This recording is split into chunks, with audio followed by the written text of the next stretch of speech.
بسم اللہ الرحمن الرحیم۔ بسم اللہ الرحمن الرحیم۔ معزز ناظرین کرام، آج کا ہمارا موضوع ہے مزدور کی اجرت۔ چلتے ہیں بیان کی طرف۔ اللہ تعالیٰ کی مخلوقات میں سے بنی نوع انسان ایک معاشرتی مخلوق ہے۔ کوئی شخص دیگر افراد معاشرہ سے کٹ کر الگ تھلگ زندگی بسر نہیں کر سکتا، بلکہ ایک دوسرے کے ساتھ مختلف باہمی تعلقات اور روابط انتہائی ناگزیر ہیں۔ منشاء الہی کے مطابق نظام کائنات اسی طرح چل رہا ہے۔ کسی کی عقل و دانش، کسی کا ہنر و فن، کسی کا مال و دولت اور کسی کی قوت بازو اور عرق جبیں سب مل کر کام کرنے لگتے ہیں تو ایک مہذب اور فلاحی مملکت وجود میں آ جاتی ہے۔ کوئی بھی انسان اکیلا ہی تمام امور حیات سے نہیں نپٹ سکتا، اور غالباً اسی بنا پر اسے حیوان ناطق کے بعد سوشل اینیمل کہا گیا ہے۔ اور سوشل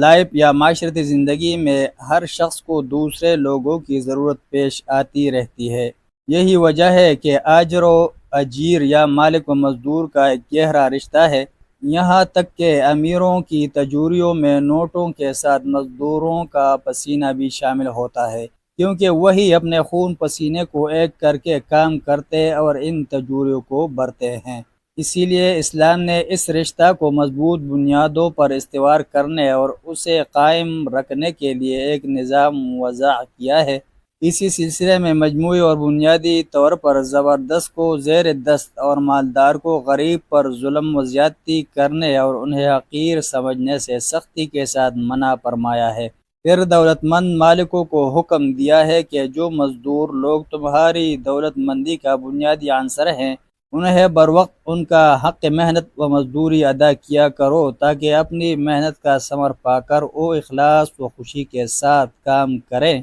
جیسا کہ ابن ماجہ میں ارشاد نبوی صلی اللہ علیہ وسلم ہے، مزدور کا پسینہ خشک ہونے سے پہلے اس کی اجرت ادا کر دو۔ امیر صنعانی نے اس حدیث کی تمام روایتوں کی طرف اشارہ کرنے کے بعد لکھا ہے کہ یہ سب ضعیف ہیں، جبکہ حافظ منظری رحمہ اللہ نے ابن ماجہ کی اسناد کے ایک راوی عبد الرحمن بن زید بن اسلم کی ابن عدی سے توثیق نقل کر کے باقی رواہ کو ثقہ قرار دیا ہے، اور وہب بن سعید بن عطیہ اسلمی کا نام عبد الوہاب بتا کر ابن حبان وغیرہ کا انہیں ثقہ قرار دینا ذکر کیا ہے۔ ابو یعلیٰ کی روایت نقل کرنے اور طبرانی اوسط کی روایت کی طرف اشارہ کرنے کے بعد لکھا ہے کہ متن غرابت کے باوجود کثرت طرق کی بنا پر قوت حاصل کر جاتا ہے، اور یہی بات حافظ ابن حجر نے بھی اپنی مختصر الترغیب میں نقل کی ہے۔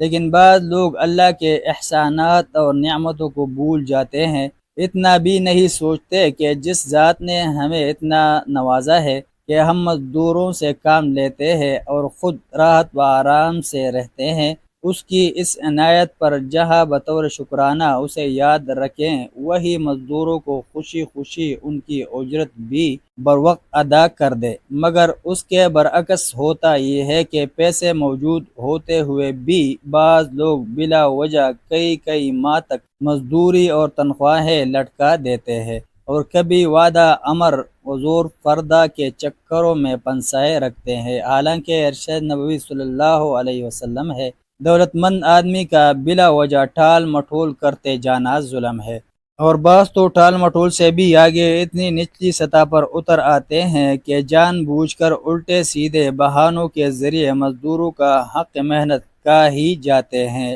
جو کہ ظلم عظیم اور گناہ کبیرہ ہے، اور ان کے مال حلال میں حرام کی آمیزش کا سبب بھی۔ ایسے لوگوں کو اللہ کی بھی آواز لاٹھی سے ڈرنا چاہیے، کیونکہ بخاری شریف کی ایک حدیث قدسی میں ارشاد الہی ہے، 3 شخصوں کا مدعی و مقابل قیامت کے دن میں ہوں گا، اور جس کے خلاف میں خود قیامت کے دن مدعی ہوا اس پر میں ہی غالب آؤں گا، جس نے میرے نام کی قسم کھا کر کسی کے ساتھ عہد کیا اور اسے پورا نہ کیا، اور جو شخص کسی آزاد کو بیچ کر اس کی قیمت کھا جائے اور وہ شخص جو کسی مزدور کو کام پر لگائے اور اس سے پورا کام کروا لے مگر اس کی مزدوری نہ دے۔ غلامی کا دور تو عملاً ویسے ہی ختم ہو چکا ہے، آج ہر انسان اس مفہوم میں آزاد ہے۔ لہذا اس حدیث میں مذکور غضب الہی کا شکار وہ لوگ ہیں جو معصوم بچوں کو اٹھا کر لے جاتے ہیں